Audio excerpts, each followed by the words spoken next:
جب تم خطرہ نفسانی اور خطرہ شیطانی کو نہیں سمجھتے تو تم آگے چل کیسے سکتے ہو؟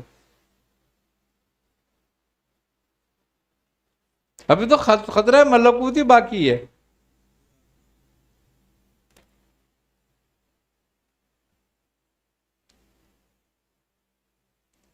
وہ خطرہ تو تمہاری پرہیزگاری اور تمہارے تقوی میں آتا ہے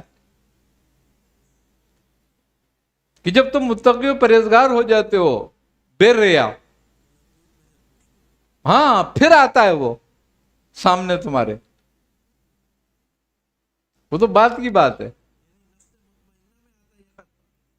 یہ خطرہ نفس مطمئنہ میں بھی آ سکتا ہے، نفس راضیہ میں بھی آ سکتا ہے، کسی وقت بھی آ سکتا ہے یہ خطرہ سامنے.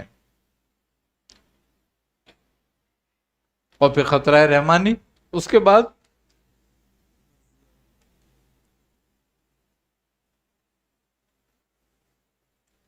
اب خطرہ نفسانی اور خطرہ شیطانی یہ دو بڑے خطرے ہیں جن سے انسان نہیں نکل پاتا. اور کب تک نہیں نکل پاتا؟ جب تک اس کے دل میں دو باتیں رہتی ہیں، اپنی محبت اور دنیا کی محبت. جب تک وہ اپنی محبت یعنی کہ اپنے آپ سے محبت کرنا نہیں تیاگتا. دیکھو اللہ نے اس کا نسخہ دیا کہ وہ فرماتا ہے کہ مومنو تمہاری جانوں سے، تم سے زیادہ تمہاری جانوں پہ تمہارے رسول کا حق ہے. یہ نسخہ دے دیا اس خطرے سے بچنے کا.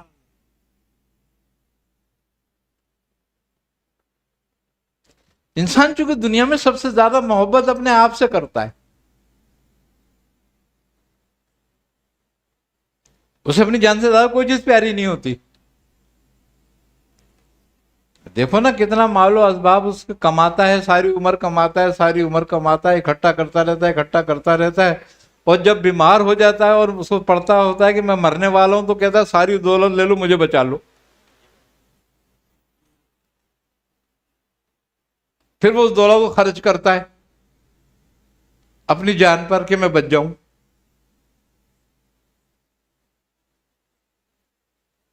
ساری عمر اس پہ لگاتا ہے بچانے کے لیے، جان کی پرواہ نہیں کرتا. پھر آخر میں جب جان کے لالے پڑتے ہیں تو پھر دولت خرچ کرتا ہے کہ اب جان بچ جائے. اسی ادھیڑ بن میں ساری زندگی گزار دیتا ہے، نتیجہ پھر موت ہوتی ہے.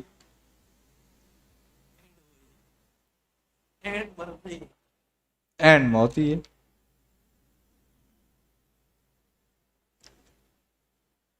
تو لہذا دو محبتیں جب انسان کے دل سے نکل جائیں نا، ایک دنیا کی محبت اور ایک اپنی محبت، تب وہ اللہ تعالی کی محبت کی طرف راغب ہو سکتا ہے.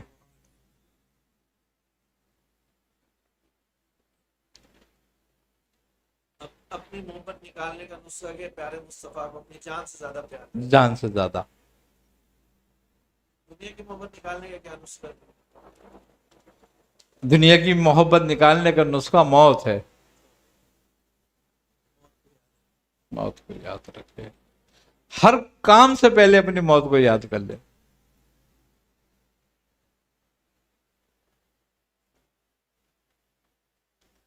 کیونکہ موت سارے تکبر، غرور، رونق، اختیار سب کو مٹانے والی ہے.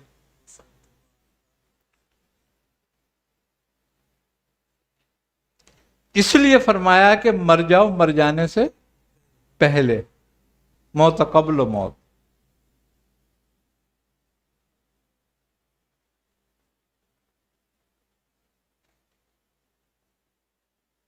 یعنی کہ تو دنیا میں مردے کی طرح ہو جا.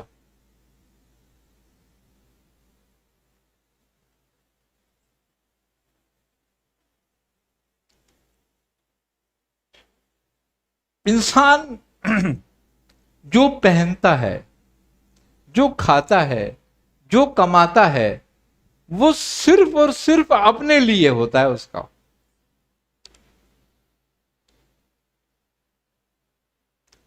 اب اس کے بعد اس کی محبتیں شروع ہوتی ہیں. پھر اس کے بعد پہلے اپنے سے محبت کرتا ہے، پھر اپنے بچوں سے کرتا ہے، اپنی بیوی سے کرتا ہے، اپنے عزیز اقارب سے کرتا ہے، پھر ان میں اپنی شان و شوکت رکھنا چاہتا ہے،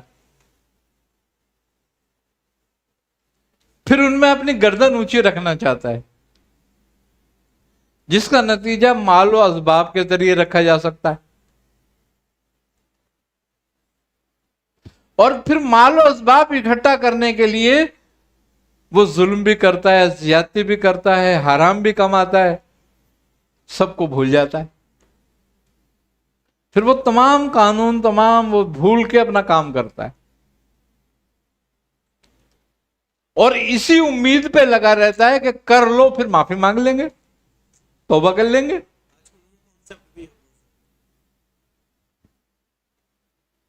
پھر توبہ کی مہلت نہیں ملتی، کیونکہ مہلت دینے والا تو وہ ہے، توفیق دینے والا وہ ہے. جب وہ کہتا ہے کہ تجھے چاہیے یہی، تو پھر توفیق کی تجھے ضرورت کیا ہے؟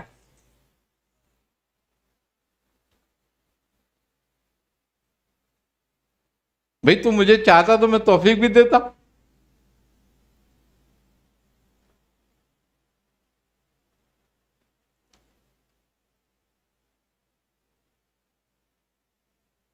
پھر یہی ہوتا ہے کہ حاجی صاحب مر گئے، چودھری صاحب مر گئے، یہ مر گئے، وہ مر گئے، مال اسباب کہاں چل رہا ہے، پھر جھگڑا ہو رہا ہے، بچوں میں خوب ڈنڈے چل رہے ہیں.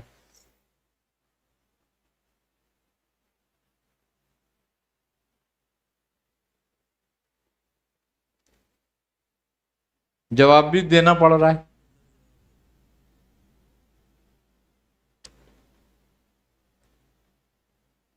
تو یہ ساری چیزیں اکٹھی ہو جاتی ہیں کب؟ جب ہمارے دل سے اللہ کی محبت نکل جائے. اور شیطان ہمیں یہ بات سبق دیتا ہے کہ بھئی تیرے پاس تو بہت وقت ہے، تو اگر مال اکٹھا کر لے گا تو خیرات زکات کریو، یہ بھی تو ثواب ہے. حج کریو، یہ بھی تو ثواب ہے. غریب غربا بیووں کی مدد کریو، یہ بھی تو ثواب ہے. اب حرام مال سے صدقہ ہو سکتا ہے؟ بھئی حرام ظنی ہو تو الگ بات ہے، لیکن اگر حرام قطعی ہو جائے تو سمجھنے کفر ہو جائے گا کہ ہو سکتا ہے. تو پھر ظلم سے جو پیسہ کمایا گیا ہوگا وہ کیا ہوتا ہے؟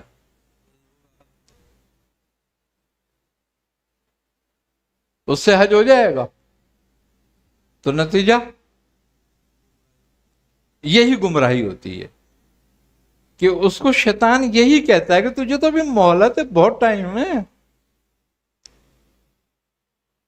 جوانی میں کوشش کر لے، بڑھاپے میں توبہ کرنی ہے.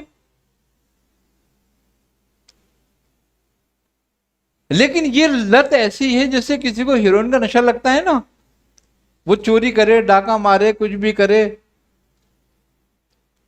چاہے اماں کا پاندان اٹھا کے لے جا کے بیچ دے، لیکن اس کو چاہیے کیونکہ وہ مجبور ہے. یہی نشہ دنیا ہے. یہ اس سے بھی اگر کہا جائے تو 10 گنا زیادہ ہے، نشہ ہے. امارات کا نشہ جب پیدا ہو جائے.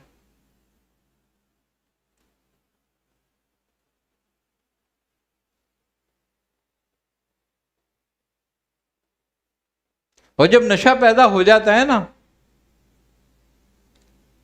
پھر اللہ کا قرب نہیں ملتا. وہ تو صرف اس نشے کے لیے کہتا ہے جو 2 گھنٹے میں اتر جاتا ہے کہ خبردار قریب نہیں آنا. وہ تو 2 گھنٹے میں اتر جاتا ہے نا شراب کا نشہ. تو یہ وہ نشہ جو اترتا ہی نہیں. ساری عمر اسرائیل کے آئے بغیر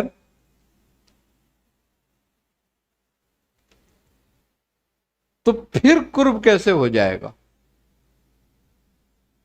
پہلے تو نشے سے نکل باہر.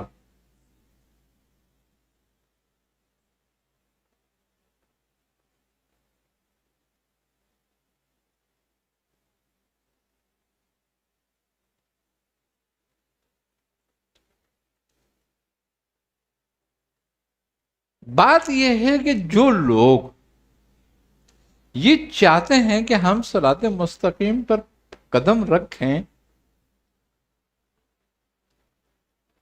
اب ہم دوسرے لفظوں کو تصوف کہہ لیں، آسان لفظ میں صراط مستقیم کہہ دیں،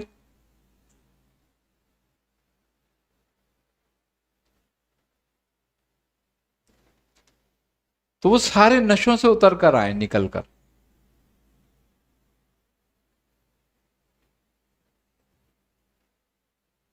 جب تک نشوں سے نہیں نکلیں گے، جب تک اللہ کے قریب تو نہیں ہو سکتے۔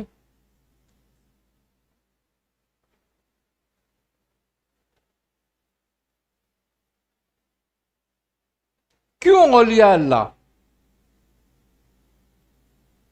دنیا سے بے رغبت رہتے ہیں اور دنیا سے بے رغبتی کا درس دیتے ہیں؟ دیکھو، دنیا کی دو حالتیں ہیں، ایک حالت میں یہ زہر ہے، ایک حالت میں یہ تریاک ہے۔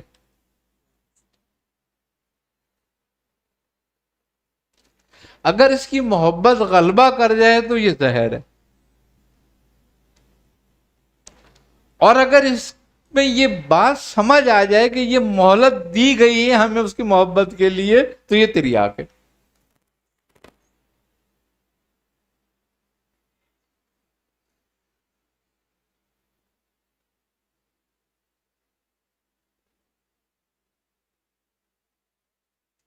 بزرگ کہتے ہیں کہ جس نے دنیا پائی وہ ذلت میں مبتلا ہوا، اور جس نے کھوئی وہ علت میں مبتلا ہوا۔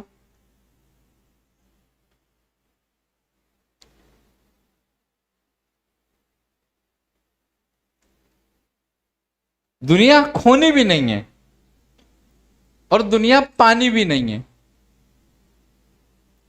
ہمیں معتدل رہنا ہے، بالکل درمیانہ راستہ۔ ایک سفر ہے، راستے میں کوئی کہتا ہے السلام علیکم، وعلیکم السلام، 100 ملتے ہیں 100 سے سلام ہوتا ہے، لیکن مسافر اپنے راستے پر ہے۔